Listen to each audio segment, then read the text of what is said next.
téléspectateur yu ITV di leen dalal jàmm seen émission kennu askan wi ñu am mbégte dellusiwaat fii am mbégte tamit tey si alxames bi di dalal Alioune Diallo moom mooy délégué du personnel naka noonu mu nekk chef de service contrôle qualité bu Médis Sénégal Alioune maa lay dalal jàmm ci plateau kennu askan wi fii si ITV. El Hadj Malick ñi ngi am mbégte contentement en fait di teew si plateau kenn askan bi émission wu askan bi. Médis Sénégal ñu koy dégg. di ko déggaat fan yii yëpp coow yu bëri na ñu koy wax naan dañ koy relancer waaye ba fu ñu toll nii mbir mi dafa xaw a tagatembe situation wu Médis Sénégal si jamono tey jii lan la Alioune. waaw situation Médis Sénégal fu mu tolloon mun naa la wax janvier 2020. bu ñu koy tëj le 15 janvier bu waa Médis di déclarer chômage technique. chômage technique nga mee ma foofu ma rappelé tout chômage technique boo xam ne c'est pas légal. parce que chômage technique bépp entreprise en fait code du travail may na la ko nga def ko. mais ñoom seen chômage technique bi en fait c'est illégal ça en fait répondrewul ci code du travail Sénégal.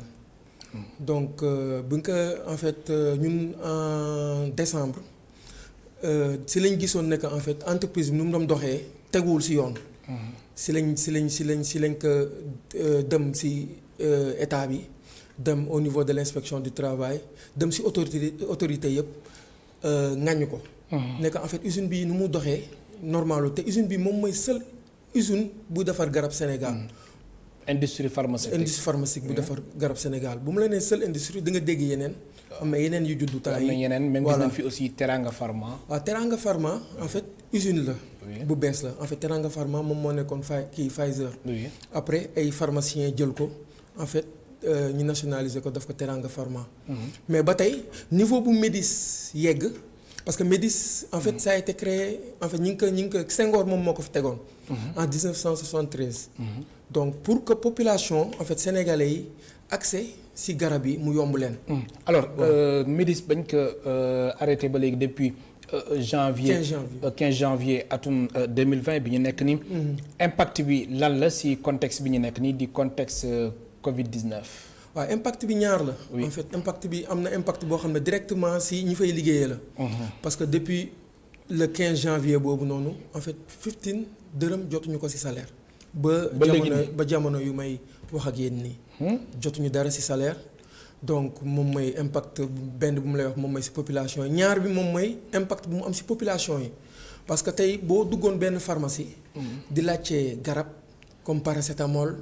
fer acide folique paracétamol moom mooy bu nekkee sa bopp day métteeg yooyu noonu moom la gars yi di jël te ñu bëri xam ko ci dëkk bi.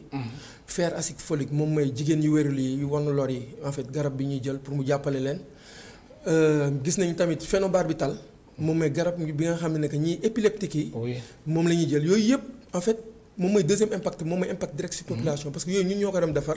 et c'était accessible ci askan bi. mais phénobarbital temps yële waa PNA. di pharmacie nationale d'approvisionnement ñu doon dalal xelu askanu Sénégal. ni am na tamit benn stock bu fi nekk garab bi ñëw na te manquement bi nga xamante ni amoon na ko fu ñu toll nii ñoom ñu ngi sant yàlla. waaw loolu c'est la énième fois. c'est en fait am na rupture am na ñu ne mi ngi ñëw. am na chaque fois en fait bu amee rupture ñu ne am na lu war a ñëw mi ngi ci yoon beeg yooyu. waaw mais ñoom ñu waxee ñëw. voilà mais lan moo important en fait li question de souveraineté. en fait parce que Covid bi ñu génn nii souveraineté pharmaceutique waaw Covid bi ñu génn nii wan nañu ko. parce que instant bi nii boo xoolee PNA en fait ñoom ñooy def approvisionnement pour état bi. oui waaw. approvisionnement ñoom ñooy approvisionner garab yi pour état bi. donc y a de l'autre côté également y a les pharmaciens privés. waaw donc garab bi ñoom nee nañ ñëw na. mais ak Covid-19 bi nii on a vu que en fait jëli ji garab jéggaane ji garab si biti indi ko fii nii dafa metti alors que yow amoon nga usine boo xam ne mi ngi ko dem defar fii nii processus dur yi lépp a ngi fii nii ñu ngi ko dem defar ba sax. jamono bu may wax ak ñi suñu magasin phénobarbital boobu noonu am na fa ay. plus de 2000 boîtes yoo xam ne ñu ngi foofu yoo xam ne yow da nga ko waroon jël la jox ko ñi ñuy utiliser. te mu ngi foofu waaw mi ngi foofu. alors yéen doon amal la ay négociations diggante personnel bu Médis Sénégal naka noonu ak état wu Sénégal ak tamit direction générale bi. négociations yi jamono ji dafa mel na daal demul dikkul. waaw négociation yi ndax ñu bëri seen xel daloon na ci yaakaar dina am benn issue heureuse. waaye dafa mel na dara tukkeegu fa. waaw négociation yi en fait mën nañ ne dara tukkeewu fa. lu tax. pour ñun. Oui. représentant personnel en fait président bi boo xoolee en avril waxoon na ci MEDIS en conseil des ministres waxoon na en fait dafa bëgg usine bi ubbi parce que moom xam na njëriñu usine bi. mu waxaat ci en juillet. Oui. mais ba tey ubbiwul ñun on voit que président ñu ngi ko dénk dossier boobu noonu pour ñu gérer ko ñoom ñoo deful seen liggéey normalement. da nga jàpp ni daal mbir yi ci ñoom la tàggatémbe. ci ñoom la tàggatémbe ci lan mooy blocage bi. blocage yi moom ñun mënuñu la ko wax. parce que en fait usine boo xam ne en fait machine yaa ngi fa personnel baa ngi fa ñëpp a ngi fa. en fait bu ñu ko ubbiwoon suba war nañu mën a waxuma sax fabriquer mais déjà garab yi nga xam ne dafa manqué ci pharmacie yi nga xam ne mi ngi ci biir magasin yi ñu tëj. yooyu nga xam ne da nga koy génnee rek jox ko malade yi ñu naan ko. yooyu ñu tëkk ci pharmacie yi en fait loolu moo tax ñun mënuñu comprendre. vraiment les blocages mais j'espère que yéen a ngi sóoraale aussi durée bi nga xamante ni garab yi war na ko am. waaw en fait suñu magasin yi am na produit parce que d'habitude en fait am na comme ay paracétamol seen durée de vie 3 ans la. oui donc boo jëlee fer acide folique même chose 3 ans la en moyenne garab yu bëri comprimés yi 3 ans la ñuy durer. donc pour rappel également tamit MEDIS Sénégal en fait. pourquoi ñii ne c'est la seule entreprise pharmaceutique fii nii bu defar garab parce que moom day defar ñetti forme yëpp moom mooy comprimé yi moom mooy piqûre yi parce que piqûre yi ñi ngi ci période paludisme. donc dugg nañ ci période paludisme entre août septembre donc mooy période palu bi piqûre yooyu itam foofu lañ koy defaree. en même temps tamit sirop xale yi. Doliprane ak yooyu yëpp équipement yeeg personnel bi ak locaux yëpp ngi foofu. alors si seen waxtaan ak état wu Sénégal mën naa wax ni ak waa ministère de la santé. mais lan moo tax ba léegi nii mbir mi amagul solution lan lañ teg ci table bi yéen tamit yéen proposition ngeen wax ngir mu am sortie de crise. waaw en fait ñoom ndax da nga ni ci ñoom la. waaw en fait xam nga négociation yi tripartite la. oui moom mooy personnel bi état du Sénégal. ak direction générale. donc def nañu ay réunions yu bëri ci biir Covid bi def nañu ay réunions yu bëri par vidéoconférence. ñun état bi ak naar yi les Tunisiens mais en fait mënuloon aboutir parce que ñoom lan lañ bëggoon moom mooy en fait wàññi parce que ñoom. bi ñuy déclenché chômage technique bi lu tax sànq ma ne chômage technique bi c'est illégal parce que ñoom dañ en fait boo demee ci code du travail da leen ne chômage technique ça doit être d'ordre conjoncturel moom mooy mu am lu la bett. jékki-jékki ay laq-laq ay yàqu-yàqu ay intempéries en fait loolu moom moo la mën a permettre nga dem chômage technique mais ñun ce qu'on a vu que les Tunisiens ñoom dañu bëgg a changer stratégie. moom mooy en fait ñoom fii dañu soxla xam nga Sénégal c'est un peu stratégique. dañu soxla zone bii nii pour mun di fabrique di defaree seen dëkk. di ñëw di conditionner fii moom mooy dugal ci ay boîte rek jaay ko ñoom loolu moom mooy seen objectif. waaw ñun nag loolu lañ bañ. te loolu bu nga ko defee dañuy wàññi ci personnel. oui mais alors ba ngeen bañee loolu ci seen waxtaan. lan ngeen proposer. ñun lan la solution mën a am. ñun déjà mën a relancer ñun déjà bëgguñu ñu wàññi kenn ci personnel bi donc loolu je pense que c'était clair donc am na suñu yenn avantage yu ñu amoon donc que ñoom dañ ne usine bi dafa nekk ci difficulté bien vrai que ñun gëmuñu ko mais demoon nañ ba suñu yenn avantage yi ñu bàyyi ko teg ko fële. en fait pour usine bi mën a soqalikuwaat. mais ñoom en fait dañu bëggoon defaraat salaire yi moom mooy tey dañu nekk en fait ñoom salaire yi 5 rubriques de salaire la ñuy proposer léegi. 5 rubriques de salaire la ñuy proposer ba pare tegal la 50%. donc dañuy wàññi rubrique yi nga amoon sa bulletin de salaire ba pare tegal la 50%. ngeen ni loolu non loolu ànduñu ci. parce que loolu boo ko defee en fait la plupart des travailleurs yi nekk foofu noonu ils ont des engagements ci banques yi. seen kër yi ci banque la nga lebee. loolu boo ko defee tey sa engagement yi nga am ci banques yi sax doo ko mën a couvrir.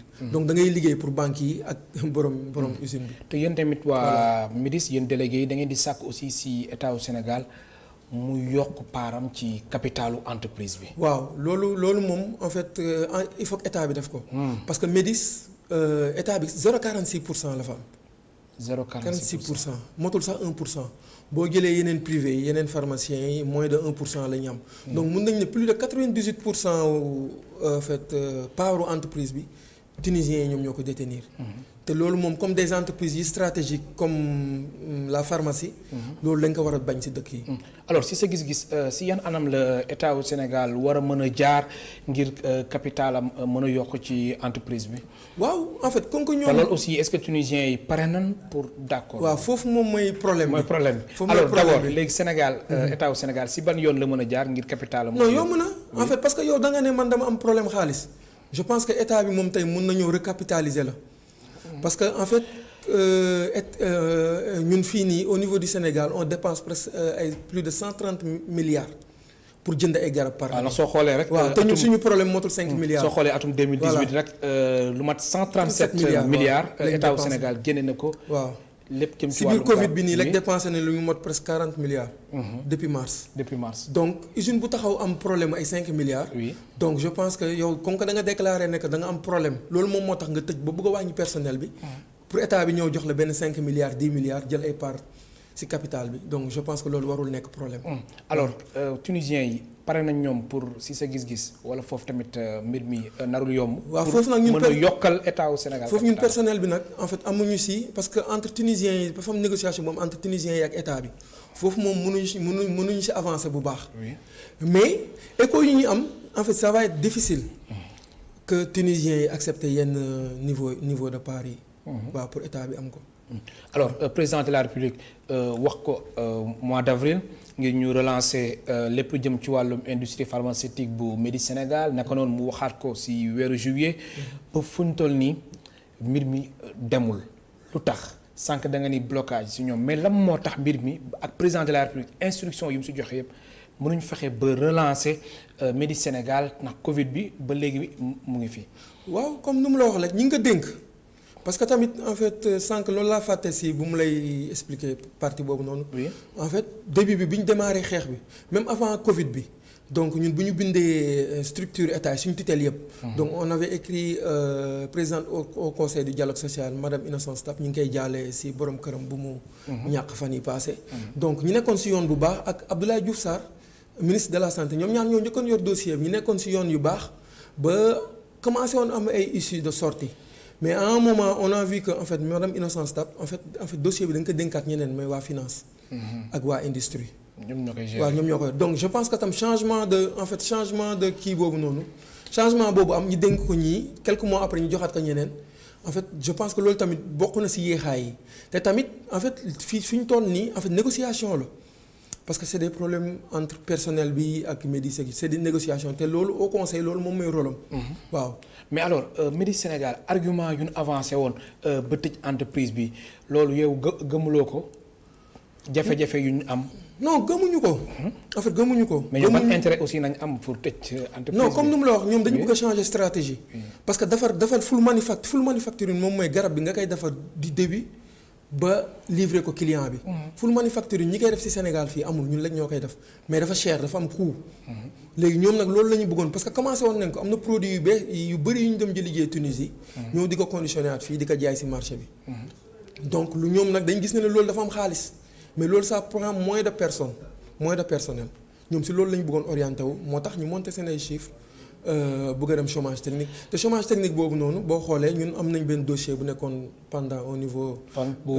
tribunal du travail. tribunal du travail. waaw mais xam naa ni avancé wul de ak grève bi nii. waaw ak grève bi est-ce que avancé. waaw en fait grève subsiste bi grève subsiste moom moo ko xaw a tardeel mais foofu am nañu yaakaar bu baax ne en fait greffier bu ñu reprendre rek nañu am gain de cause. ah si waaw tribunal du travail. incha allah am na solo ma fàttali suñu mbokk téléspectateurs yi ñu ngi dalal Alioune Diallo nekk délégué du personnel et chef de service contrôle qualité bu Médis Sénégal ma ngeen participer ci émission bi soo leen wootee ci 88 628 74 74 tey jii ci 88 628 74 74 ngeen mën a wootee ngir mën a dugg ci émission Kennu Askan Wi alors chloroquine ñu dégg ko aussi ñu am ci yaakaar bu baax ci feebaru mbas mi feebaru coronavirus. alors Médis Sénégal ñëpp xam na ni da doon defar chloroquine. alors taxawaayam lan la woon. chloroquine waaw chloroquine en fait garab la boo xam ne moom la ñu woowee Nivaquine. donc je pense que ñun ñu bëri xam nañ ko mag ñi xam nañ ko. donc au temps de Sipowa da nga ko dem defar dañ dem defar forme comprimée bi di defar forme liquide buvable bi may sirop bi. donc à un moment benn bi ñu tollee say période yoo xam ne OMS. mais organisation mondiale de la santé da nga ko dindi woon ci traitement malaria. donc efficace parce que efficacité may effet secondaire am ak yooyu noonu. mais gis nañ ne récemment en fait ak Covid bi nee nañu en fait am na ci solution mun na faj Covid 19. mais amul dara lu fa des foofu Médis Sénégal. non dañ ko arrêté woon. dañ ko arrêté woon n'est-ce pas. waaw mais en fait procédure yaa ngi fa. en fait procédure de fabrication yaa ngi fa procédure de contrôle yaa ngi fa. donc personnel bi karam daf mi ngi fa. personnel qualifié baa ngi fa équipement itam ñi ngi fa. mais donc si sa gis-gis da nga jàpp ni yow jamono ji su Médis doon fonctionner. kon mën na coronavirus mën na gën a wàññeeku si réew. ak ñu ngeen doon defar chloroquine. waaw mënuñu wax parce que tamit garab la boo xam ne bàyyi nañ ko. def na ay at si ginnaaw. donc bu nga ko naree reprendre tey il faut que ñu defaat. parce que mais xam nga dañu gis comme ay Moussa Seydi. voilà am aussi mook Didier Raoult am yaakaar bu baax mën nañ ko defaraat comme nu mu la wax mais du gaaw. du gaaw parce que tamit defaru garab dafa laaj ay étapes yoo xam ne mënoo ko taf-tafee quoi. parce que ñaata temps lay jël. waaw ça dépend bu nekk en fait fii avantage bi ñu am parce que il faut comme usines yi bees yi soog a tijji il faut nga former personnel bi am équipement yi xool équipement yi ndax adapté na par rapport ak defarum garab mais loolu yëpp am nañ ko ñun lan moo ñu dese moom mooy dem jënd ji matière première yi. valider waat process de fabrication yi valider méthode analytique yi. teg ko ci marché bi donc je pense que loolu en moins de 1 an 6 mois war nañ ko mën a def. am na solo mën nañu wax ni aussi jamono ji yéen personnel bu Médis ñoom ñëpp toog jaaxle. lu ñuy sàkku rek ci njiitu réew mi mooy Médis Sénégal ubbiwaat nu mu gën a gaawee. waaw en fait je pense que sortie yi ñu def. oui ci presse bi yeeg yooyu noonu président bi dégg na ko loolu moom moo tax moom en fait man je pense que bu dépendroon ci président bi kese. heure bii nii Médis ubbi na. waaw Médis ubbi na. kon daal dafa am fu mu tàggatémbe. waaw dafa am fu mu tàggatémbe. alors ñu ñëw ci beneen pàcc gis nañ ci diggante atum 2017. ak 2018 société Médis ñàkk na ci wàllum exploitation lu mat ñetti milliards ak téeméer ak juróom fukk. millions ci suñu xaalis. bëri na de. bëri na waaw. waaw loolu en fait bokk na comme nu mu la wax sànq en décembre 2019. oui. ñun ay délégué du personnel la délégué du personnel rôle am du kaas kese. bu nekkee ci usine boo xam ne doxul tamit c'est bon moom mu ne lii doxu fi.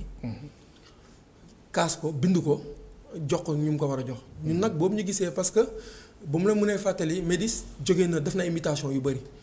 dernière mutation bi en 2017 la donc français yi Sanofi ñoom ñoo ko jaay tunisiens yi Médis. oui la moo taxoon français yi daw parce que mauvaise gestion moo amoon foofu. mauvaise gestion moom moo amoon ci direction bi parce que ay affaire yu yaama neex moo fa amoon. ah bon affaire njuuj njaaj lu nekk. mauvaise gestion boo mën a xalaat. en fait moom moo am foofu. mais si jamono jooju yéen seen responsabilité bi est-ce que engagé wu lan moo tax jamono jooju alerté woo leen. non alerté nañu. jamono jooju. waaw ñun alerte balaa mu tëj. en fait ñun xaaruñu ba mu tëj. ñu soog a mauvaise gestion bi ngay wax. waaw est-ce que alerté woon ngeen jamono jooju. waaw loolu laa lay expliqué. wala bàyyi woo leen ba mbir mi taxaw. non. c'est sûr c'était en décembre. très bien la ñu bind mémorandum boo xam ne en fait jox nañ ko sax même au niveau de la présidence. très bien de la république. léegi ba ngay alerté. kenn déggu leen waaw bi ñu alerté comme nu mu la wax début bi y avait que Innocence Ntap. oui au conseil du dialogue moom moo jëloon dossier parce que boobu ay Covid parce que boo xoolee ay ministère de la santé ak yooyu sax Covid bi ak Nivaquine bi moom moo leen indi ci dossier bi. mais boobu Innocence commencé woon na ci dox ay jéego donc di jéem a xam mais en fait mauvaise gestion boobu noonu même tey état bi bu dugaloon même 10 milliards en fait je pense que ça day disparaître. ah bon. waaw kon relance su Médis Sénégal dafay signifier ci yéen tamit ñu xoolaat baax direction générale bi. waaw loolu bokk na ci liñ ñu changé waat lépp. loolu bokk na en fait même bu ñu ko changé wul. au moins en fait ñu contrôler ko. ñu def ay contrôle amul woon. non contrôle amul woon. wala su parce amoon que tamit da ngay gis par exemple nit ki par exemple kii yor nekk ki entre guillemets responsable ressources humaines kii chef personnel moom mooy comptable moom mooy contrôleur de gestion donc foofu amul contrôle. donc moom mooy gérer yooyu yëpp. moom mooy bind di signer di décaisser. xam nga loolu dafa xaw a doy waar contrôleur de gestion boobu noonu ñun suñu biir càmbar dem nañ ba gis ne ne que en fait jabaram sax amoon na bulletin de salaire ci biir entreprise bi. mais ñun ay sénégalais lañu wala ay tunisiens ay sénégalais lañu. ay sénégalais lañu. waaw foofu tamit en fait lu ñu metti la. parce que Médis depuis autant Sipowa benn sénégalais mosu ko diriger. donc ñun en tant que syndicaliste donc ñun on a toujours prôné di casse. pour sénégalisation des postes. mais on a vu que nag boobu ñu ngi ko jëkkee jox directeur sénégalais si lañ ko tëj nii. voilà est-ce que du loolu la kii comprendre lu mu tudd tunisien yi. waaw ba bëgg indi ay coppite ci Médis Sénégal. non ça n'a rien à voir si tunisiens yi dañu am seen projet. oui moom mooy changer stratégie. donc en fait ñoom loolu moo leen soxal. donc mauvaise gestion yi boobu mu amee tunisiens yi ñoom nañu def audit reconnaître nañ ne que en fait mauvaise gestion boobu am na parce que ñi koy def sax dañ ko reconnaître. dañ ko reconnaître nañ ko waaw. reconnaître nañ ko en fait dañ dem parce que am na loo xam ne bu la si jàppee mais dans la poche da ngay reconnaître ne que en fait lii maa ko def. am na solo am na suñu téléspectateur bu nekk si ligne bi 88 628 74 74 allo. waaw kooku dafa mel ni dem na ñuy xaaraat tamit suñu beneen téléspectateur si ligne bi alors jamono ji ñaata liggéeykat yu Medi Sénégal ñoo nekk chômage technique ñu doon wax ay ñetti téeméer.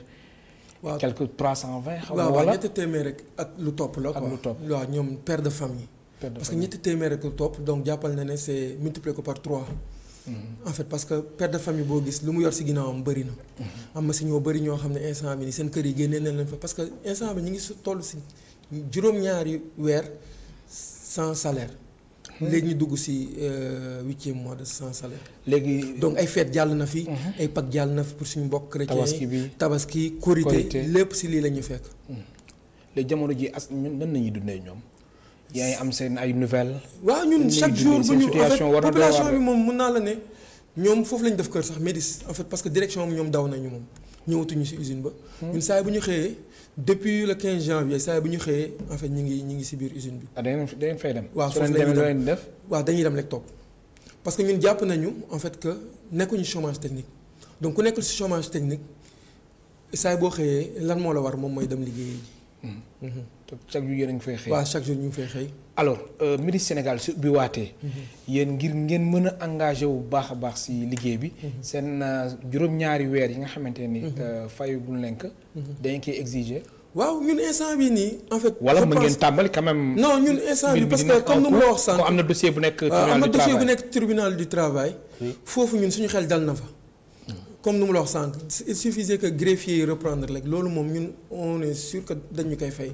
ñun instant yi boo gisee ñuy arrêté di wax moom mooy beneen côté bi moom mooy population bi parce que tey yow boo demoon ci pharmacie bi di jënd benn plaquette paracétamol 100 francs tey boo demee pharmacie cétamine lañ dem jaay 400 même cétamine boobu noonu da nga koy jéggaane ji feneen instant bi mi ngi rupture. donc da ngay jënd ji beneen équivalent beneen produit boo xam ne principe actif bi paracétamol la da nga koy jëndee 1000 francs donc imaginez population bi 100 francs ba 1000 francs parce que tamit en fait population boobu mooy ñun. oui mais suñu yaay suñu papi yi.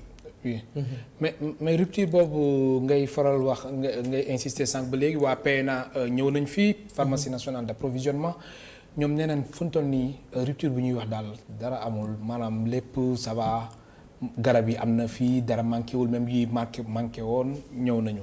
waaw xam naa en fait. wala dañuy daal xel. non en fait li ñu mun ànd na ak ñoom si li ñuy wax. oui garab yi comme ay paracétamol. parce que en fait paracétamol mooy principe actif bi mooy liy faj. mais garab bi am nga ko doon jëndee 100 francs ak tey nga koy jëndee 1000 francs je pense que en fait loolu am na différence. parce que boo demee tey dafa gën a cher. dafa gën a cher parce que da nga koy jéegaane ji. da nga koy dem jënd ji si biti indi ko. te fii nañ ko doon. waaw parce que paracétamol moom en fait am nañu moom di paracétamol fer phénobarbital boobu noonu ay garab la yoo xam ne da nga dem ñu dammal la plaquette bi jaay la ko mais tey boo demee pharmacie doo ko am. waaw donc man d'accord naa ak ñoom que garab yi am na suffisamment mais nekkatul accessible ci population bi. ok loolu moo ñu soxal. loolu moo leen soxal waaw mu am ay conteneurs garab fii nii te accessible ci population bi je pense que façon amine boobu noonu ñun moom. dañ jàpp ne comme si amul. alors garab yu nekk jamono ji Medi Sénégal. pour mu génn. ci yoon nañu war a mën a jaar lan moo tax mbir mi ñu bloqué ko foofu ba tey. waaw loolu moom en fait je pense que ay journalistes sax jéem nañu approché wu direction. générale même ñun sax demoon nañ fa. waaw mais duñ nangu wax. en fait je pense que depuis janvier ñun rek personnel bi. mais état bi aussi est-ce que waru jël responsabilité. waaw parce que garab tamit en fait dafa am procédure bu nga koy libéré rek bu nga koy génnee. donc garab doo ñëw rek génnee ko noonu donc am nay procédures yu nga koy. je pense que bu ñu toppee mais est-ce que aussi état bi warul topp procédure yi jël responsabilité am ba garab yi mën a génn quand même. donc je pense que. comme yow da nga ni garab yi gis nañu rupture am na te même accessibilité bi aussi ça pose problème jamono ji. waaw garab yooyu kay état moom moo war a jël instant bi responsabilité am. donc pour man dossier bi nii fu mu toll nii ak Macky Sall je pense que waru si waxaat. parce que président de la république moom. je pense que bu waxee waxaat en fait normalement warul sax di waxaat. bu waxee benn yoon rek dañu war a appliquer. ñun personnel bi instant bi li ñuy ñaan moom mooy président de la république recevoir ñu pour am suñu vraie version parce que ñun tam dañuy yaakaar ne ñu mu dénk dossier bi lu ngi koy wax ak lu am du benn. waaw parce que tamit mënuma comprendre en fait Médis nu mu fi nekkee woon début bi ñii ne ñun bu ñu dem alerté waxoon nañu en décembre que dina am risque rupture te boobu amuloon risque rupture. ñi dem gars yi di ne non rupture du am on a suffisamment de stock far yàlla daf ñu tëj frontière yi boobu ñu tëjee frontière yi nag si la ay PNA yi xaw a sonn parce que indi garab bi tam dafa doon metti. waaw dafa doon metti ok kon da ngeen di ñaan njiitu réew mi dañu koy demander solennellement ngir mu recevoir leen. waaw mu recevoir ñu je pense que intermédiaires yi en fait doy na quoi. waaw doy na. kon yow da nga jàpp ni intermédiaires yi bokk na si lu retardé mbir mi. waaw intermédiaires yi ak changement de ñi yor dossier bi.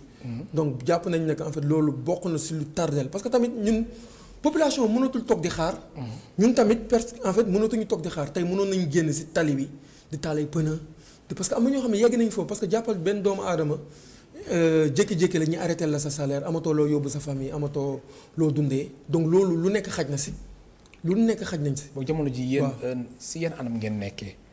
ba am na ñu nga xamante ni génn nañ leen fu nekkoon ak yooyu. seen situation waaw am na ñoo xam ne en fait am na sama benn collègue démb rek doom yi dafa waroon def entrée en sixième. da nga ko dàqoon da nga ko ne woon du def entrée en sixième tant que fayul. waaw c'est vrai na entrée en sixième tey la. waaw tey la léegi xoolal loolu. xoolal ban impact la mun a am si xale boobu noonu nga jàng ay année ñëw ba benn année rek nga perte loolu yëpp. léegi nu mu mujjee moom. mujjee nañ ko lijjante ba en fait reprendre na. donc am nañ benn collègue boo xam ne dafa am ay doom yi def entrée en sixième bac BFM dañ leen dàqoon tam école. donc ñi dàq leen seen kër. donc situation yooyu noonu c'est difficile quoi personnel bi actuellement situation difficile la ñuy dund. yal na yàlla jàppale leen. yal na yàlla tamit taxaw leen bu baax a baax. ndax tamit mbir mi metti na. am na suñu beneen téléspectateur bu nekk si ligne bi si 88 628 74 74 allo. dafa mel ni dañu am jafe-jafe ci serveur bi alors Covid 19 ba mu fi nekkee ba tey ñaari fan ci weeru mars atum 2020 bi ñu nekk nii fii ci Sénégal alors li xew est-ce que état wu Sénégal waru si jël ay matukaay yu am solo ngir industrie pharmaceutique ak souveraineté pharmaceutique ñu am ko. waaw ñun. boo xoolee lii war nañu yee de. waaw boo xoolee waa France daf nañ ko. en fait am na ay garab yoo xam ne en fait ñoom de seen yenn industrie yi da nga ko externaliser woon da nga ko génne woon réew mi. mu fabriqué si biti mu ñëw. donc ñoom def nañ ko seen yenn entreprise yi ñu ubbiwaat ko. seen biir réew. donc je pense que mbas mi nii ñu dal nii. daf ñu war a yee si lu bëri. si lu bëri parce que en fait dafa am ay secteurs yoo xam ne c'est stratégique. donc je pense que secteur pharmacie comme ni ñu jëlee courant ndox c'est des secteurs stratégiques yoo xam ne tamit en fait il faut ñu am si souveraineté. moom mooy di mun di defaral suñu bopp. waaw ndax soo xoolee 137 milliards. ci wàllum garab yi nga xamante ni PNA. Sénégal génne na ko. ngir am ay garab loolu suñu amoon ay industrie pharmaceutique yu bëri mën na fa bañ a àgg. mën na fa bañ a àgg parce que en fait boo xoolee ñun loolu lañ. comprendre ci atum 2018 137 waaw loolu lañ comprendre on a l'impression que tamit en fait yenn autorités yi dem di jéggaani ji garab yi moom moo leen gënal. ah bon. waaw moom maanaam loolu daf leen neex daal. maanaam garab yi ñu koy jéggaane. en fait loolu lañ gis parce que en fait quand tu parles de milliards te kii nga xam ne que moom lu mu soxla motul sax 10 milliards. ngay nekk dépensé naa 40 milliards entre mars ak léegi. donc 40 milliards yi ren ji la. voilà ren en fait motul sax. mars ak léegi. ak juillet. bi ñuy mujjee def conseil présidentiel bi waaw bu mujj bi waaw. kon daal autorité yi loolu moo leen neex. peut-être dañ ci gis seen intérêt. alors ban yoon nañ mën a jaar ngir soqali suñu industrie pharmaceutique fii ci Sénégal. waaw je pense que yow mi nga xamante yow Médis nga nekk. waaw ñi ngi si yoon bi parce que boo xoolee comme nu mu la wax nag entreprise pharmaceutique dafa yéex. donc am nañu benn entreprise pharmaceutique bu nekk Bayaax ñi koy woowee Parenterus ñoom ñooy defar soluté massif yi ndox ak suukar la quoi. yu ñu utiliser ci perfusion yi donc ñoom je pense que ñi ngi ci voie bu baax. bientôt nañ commencé génne seen produit ci marché bi donc am nañ tam Teranga Pharma. donc ñoom démarré nañu. donc je pense que seen objectif ñoom ñoo sponsorisé émission ñu leen di nuyu. en fait ñoom seen objectif conditionnement la ñuy démarré. après soo ko dem xam naa ci fabrication ñu ngi ci masque yi tamit. donc je pense que yooyu ñoom ñoo gën a facile. kon nekk na lu ngeen di rafetlu taxawaayu Teranga Pharma. waaw non en fait parce que en fait entreprise pharmaceutique boo demee ay Maroc ak yooyu tu as 100 entreprises pharmaceutiques. donc entreprise pharmaceutique lu mu gën a bëri rek. parce que ñun en fait doo xool yow sa intérêt certes ñun MEDIS moo ñuy fay salaire ak yooyu noonu mais ñun am ay entreprises nationaux en fait daf ñu moo ñu gënal quoi. moo ñu soxal bépp ku nekk mun nga am sa part kële mi ngi defar ay solutés massifs fële. kële mun na ñëw defar. ku nekk spécialisé aussi dara quoi donc je pense que waar bi yaatu na quoi. mais Sénégal suñ ko comparé ak Maroc nekk nañu en retard ah. non on est trop en retard Maroc nekkee ay téeméeri industrie pharmaceutique. fii ñun benn entreprise pharmaceutique la ñu am moom mooy MEDIS ak 4 projets bu naa la wax. 4 projets donc projet yooyu noonu il faut compter fii ak 5 ans pour ñu commencer produire. mais su weesoo état au Sénégal secteur privé national bi aussi. ñoom aussi war nañ si bay seen waar. waaw en fait je investir si secteur industrie pharmaceutique. waaw investir nag je pense que temps yi ministre des finances Hott wax na si Amadou Hott donc parce que secteur pharmaceutique tam du noonu lañ si duggee. il faut que nga nekk en fait dafa am il faut nga nekk pharmacien donc même pour investir. si yan yoon la nit war a mën a jaar. voilà déjà je pense que il faut nga nekk pharmacien. oui waaw donc munoo am sa ay milliards fële la ñoo bëgg si dugg je pense que loolu bokk na si coppite yi ñu bëgg a def. bokk na si coppite yu. maanaam mu bañ a yem si pharmacien yi. voilà ñu yaatal ko. maanaam ñu yaatal ko. waaw ñu yaatal ko. homme d'affaires yi ñeneen ñëpp mën si dugg. waaw mën si dugg waaw. te loolu dana tax aussi ñu mën a am yeneen industrie pharmaceutique. ñu mën a am yeneen industrie garab yi gën a disponible tamit. garab yi gën a disponible parce que loolu mooy important disponibilité garab yi si population bi. parce que garab yi bi ñu fi amee tamit c'est pas disponible au niveau. de la population tamit. jafe-jafe lay doon. kon da nga gis ni retard bi bokk na si lu ñu koy yemale si pharmacien yi ou bien. waaw en fait bokk parce que tamit. maanaam suñ ko yaataloon. non investissement am dafa lourd. oui doy investissement yi ndaw. donc seen machines yi dañuy cher donc ça demande des locaux yoo xam ne tamit c'est spécifique. donc yombul quoi. loolu moo tax tamit il faut ñu yaatal ko ñëpp mun si investir bien vrai que en fait pharmaciens yi nekk toujours di contrôler quoi. di contrôler. alors su weesuwee seen defar garab yi MEDIS Sénégal yan partenaire la amoon loo xam ne ñu leen doon liggéeyal te ñoom vraiment yëg nañ ni depuis janvier ba léegi bañ ko arrêté mbir mi yëg nañ ko bu baax. waaw bëri na en fait foofu amoon na ay prestataires yu bëri. yoo xam ne instant bi nii ñu ngi si ay jafe-jafe. ay prestataires. oui donc on avait des fournisseurs de matières premières fournisseurs de réactifs ñoo xam ne actuellement ñu leen amee ay xaalis yu bëri ñu ngi topp di woote di fa xëy chaque jour di yónnee ay huissier.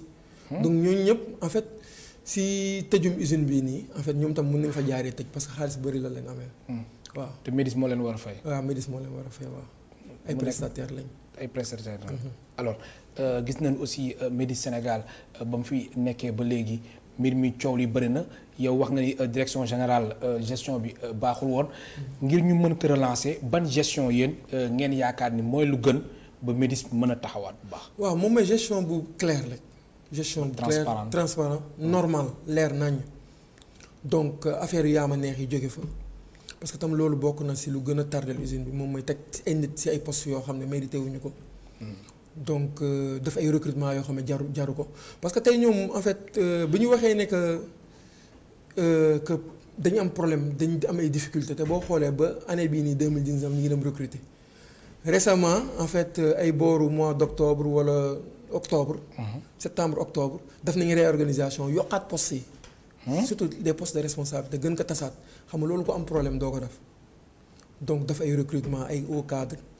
donc parce que en fait recrutement yi ni mu demee man ak kii ñoo bokk man ak ressources humaines bi ñoo bokk kër ñoo bokk koñ wala ressources humaines bi man xam naa kii am mu fexe ba dugal la foofu. te ñoom xamuñu dara ci wàllum defar garab ak yooyu.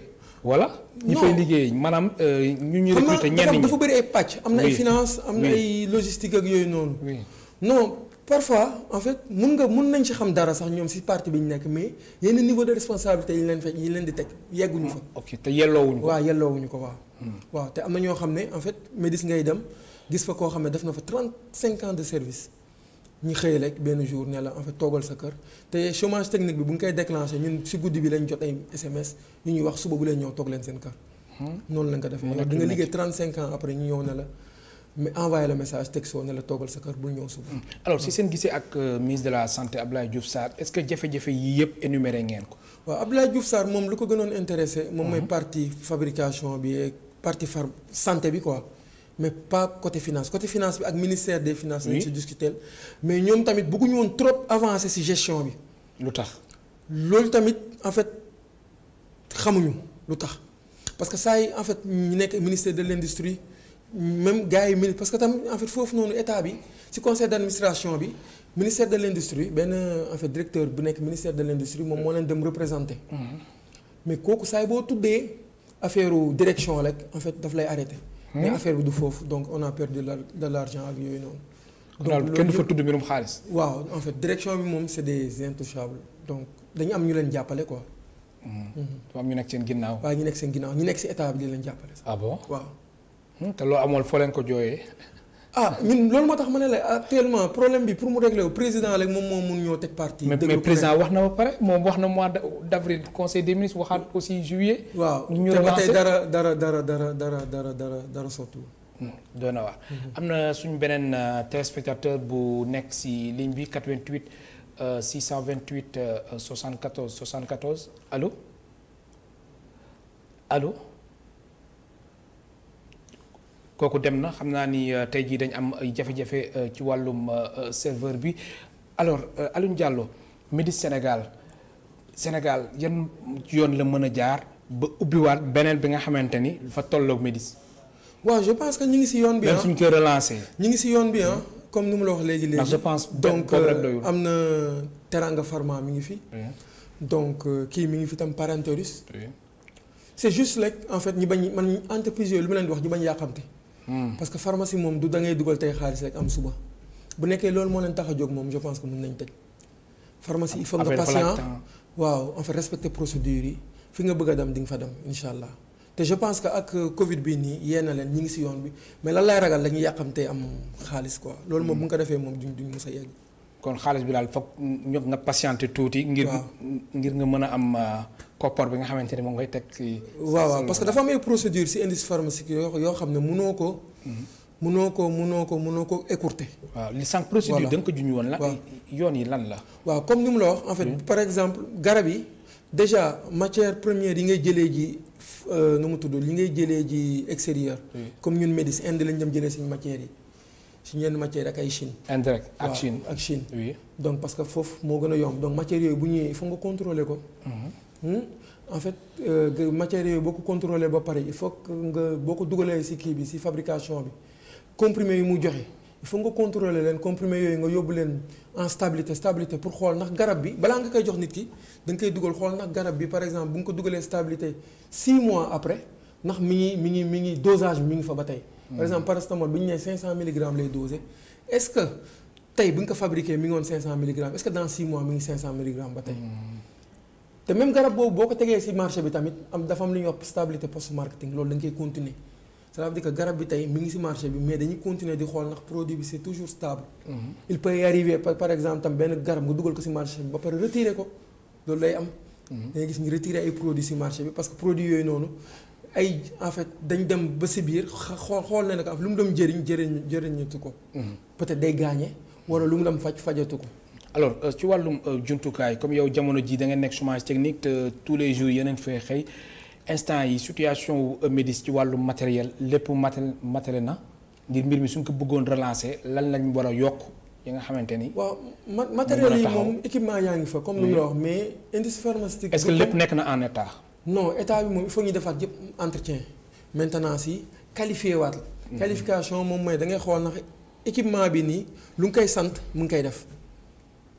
parce que tamit industrie pharmaceutique noonu la dafa compliqué loolu yëpp il faut que c'est des procédures mais loolu am nañu ay personnel boo xam ne ils sont habilités ils sont qualifiés te yàgg nañ ko def. am na solo voilà. Alioune Diallo sa kàddu gu mujj ndax waxtu bi jeex na sa kàddu gu mujj. waaw di la gërëm di la sant rek ci invitation bi. donc di sant waa personnel Médis di leen masawu. parce que tamit toog 7 mois sans recevoir de salaire metti na trop. di ñaan président de la république mu def mode fast track. régler problème Médis bii nii en fait parce que ay doomu sénégalais ñu ngi foofu noonu di sonn. di vivre ak seen njaboot lu metti di la gërëm baax di la sant Alioune Diallo ma fàttali yow délégué du personnel et chef de contrôle qualité nga ca Médis Sénégal di la gërëm baax di la sant mbokk téléspectateurs yi yéen tamit amuñ seen fay ñu leen di gërëm baax di leen sant ba suba incha allah.